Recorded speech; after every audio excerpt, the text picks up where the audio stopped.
Muy buen día, mi nombre es Aarón Hernán Rosales Ibarra y soy nutriólogo de la Jurisdicción Sanitaria 05 Costa Grande, Guerrero, Secretaría de Salud. Y el día de hoy vamos a ver el tema llamado síndrome metabólico. ¿Qué es el síndrome metabólico? Existen ciertos factores de riesgo para que una persona sufra enfermedad cardiovascular. Algunos de estos factores de riesgo cardiovascular se presentan juntos en ciertas personas. Esta conjunción de estos factores de riesgo se denomina síndrome metabólico. El síndrome metabólico es el nombre de un grupo de factores de riesgo de enfermedad cardíaca y otros problemas de salud.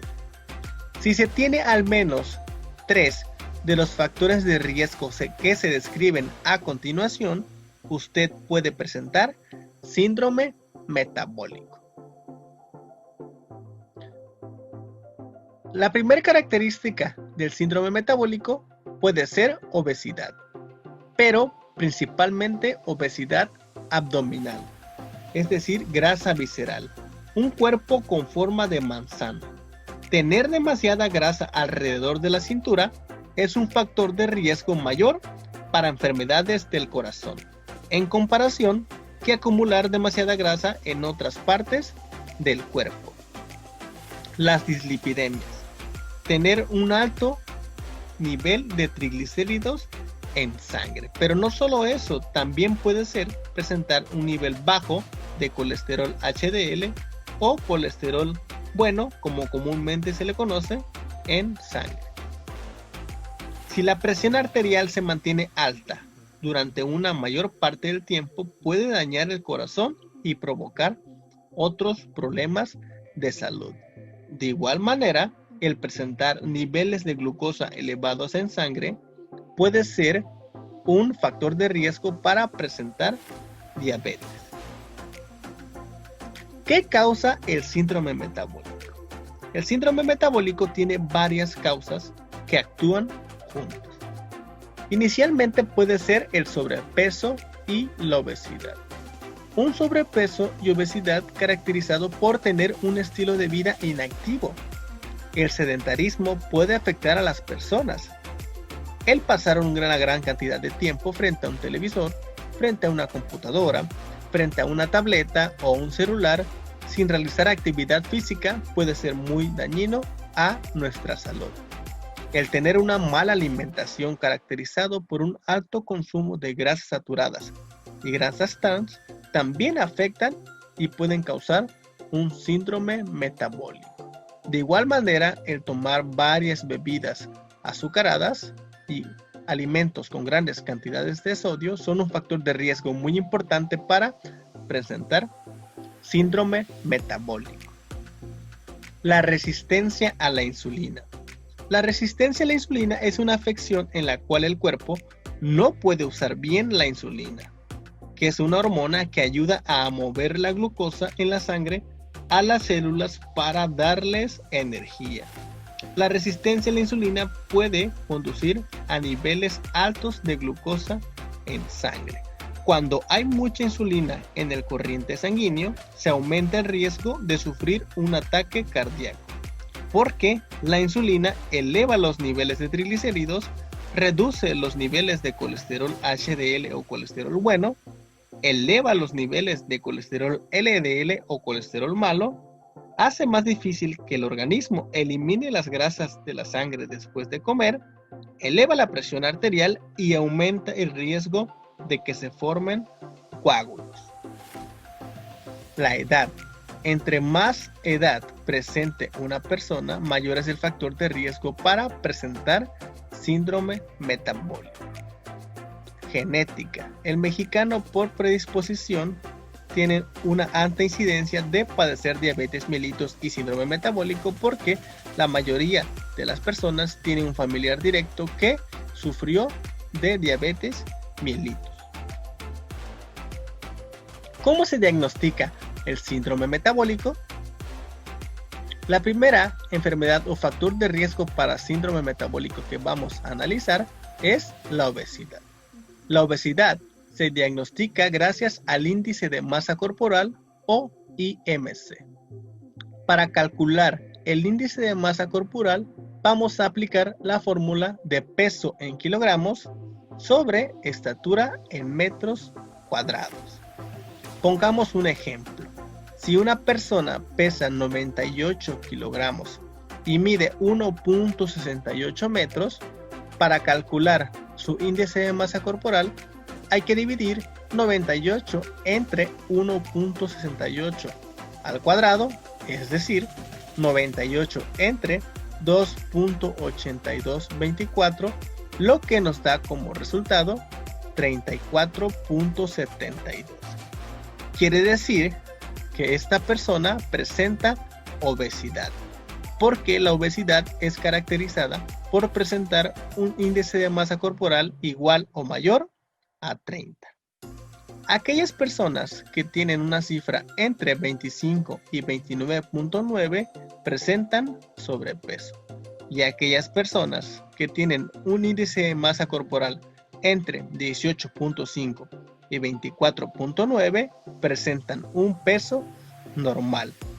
Pero recordemos que la obesidad abdominal o grasa visceral es el mayor factor de riesgo para presentar síndrome metabólico. Por ello, aquellos hombres que les mide la cintura por arriba de 90 centímetros y aquellas mujeres que les mide la cintura por arriba de 80 centímetros tienen un mayor factor de riesgo para presentar síndrome metabólico. Las dislipidemias. Aquellas personas que tienen un colesterol mayor a 200 miligramos sobre decilitro se les caracteriza como hipercolesterolemia. Aquellas personas que presentan más de 150 triglicéridos miligramos sobre decilitro se les caracteriza como hipertrigliceridemia. Y aquellas personas que contienen el colesterol bueno o colesterol HDL por debajo de 40 miligramos sobre decilitro se le conoce que tienen hipoalfa-lipoproteinemia. Con alguna de estas tres dislipidemias se considera factor de riesgo elevado para presentar síndrome metabólico. Hipertensión arterial. Las lecturas de la presión arterial generalmente se dan con dos cifras: la presión arterial sistólica y la presión arterial diastólica. Uno de estos números o ambos pueden estar demasiado altos.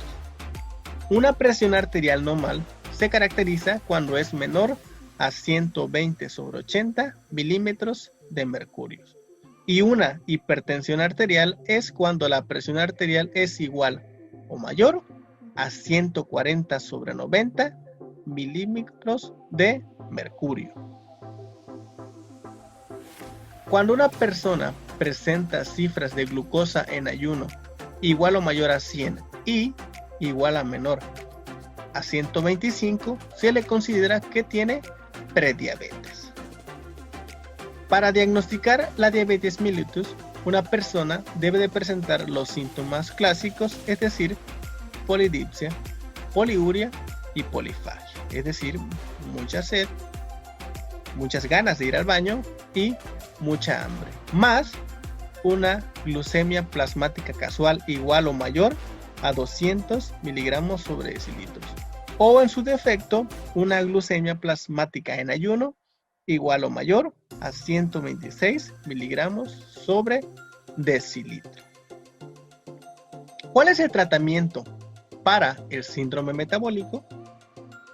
Principalmente hay que presentar un plan de alimentación saludable para nuestro corazón. Con ello, tendremos como objetivo llegar a un peso saludable. Entre más kilos perdamos, mucho mejor. Tratamiento farmacológico según su patología. Hacer actividad física regular.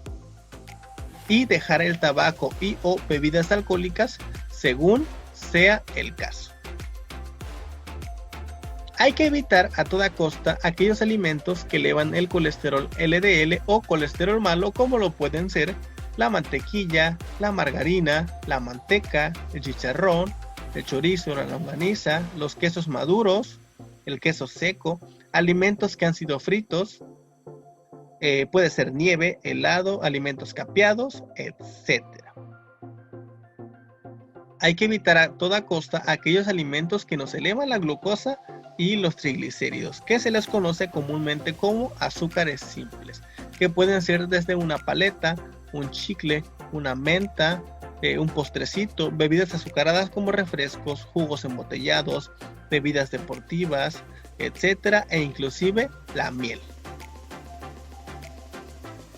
Hay que tener mucho cuidado con las carnes con elevado aporte de grasa, porque esta grasa al cocinarse puede ser saturada y tener un mayor factor de riesgo para presentar síndrome metabólico. Hay que preferir la leche semidescremada o la leche descremada porque la leche entera contiene grandes cantidades de grasa. Hay que evitar a todas costas también el consumo de sodio, que el sodio no solamente está presente en la sal de mesa, sino que también está presente en los embutidos y curtidos como jamón, salchicha, salami, etc. Todos aquellos alimentos industrializados contienen grandes cantidades de sodio en su interior para su conservación. Los alimentos enlatados, los alimentos que vienen en caja, los alimentos que vienen en bolsa, contienen grandes cantidades de sodio en su interior. Para ello y para evitar consumir grandes cantidades de sodio, podemos consumir hierbas y especias, que la cultura mexicana es rica en hierbas y especias. Hierbas y especias como el ajo, la albahaca, la cebolla, el cilantro, el clavo, el comino, el laurel, el perejil, la pimienta, el romero, etc. Hay que preferir el pan con harina gruesa y grano integral en comparación con el pan de harina finamente molida y sin fibra, porque el pan con harina de grano integral contiene una absorción más lenta que el pan elaborado con harina refinada, que no contiene fibra y su absorción es mucho más rápida. Hay que consumir grasas buenas para nuestro organismo como ácidos grasos monoinsaturados, que los podemos encontrar en cacahuates, nueces, almendras, pistaches, etc. Así como el aceite de oliva virgen crudo y el aguacate. Y también es muy importante consumir ácidos grasos poliinsaturados, que los podemos encontrar en el aceite de soya y el aceite de pescado. Debemos de comer abundantes frutas y verduras. Puede ser 5 frutas y verduras, ya sea 3 raciones de verduras y 2 de frutas, o 3 raciones de frutas y 2 de verduras. Hay que pretender consumir de todos tipos de frutas y verduras, crudas y con cáscaras, y de todos los colores. Las frutas y verduras se consumen crudas y con cáscara porque contienen fibra que nos van a ayudar a mejorar nuestra digestión, pero también a arrastrar toda aquella grasa y glucosa que se consuma de más y que no necesitemos por el tracto digestivo. Las frutas se mastican, no se toman, por eso es muy importante no realizar jugos para su consumo.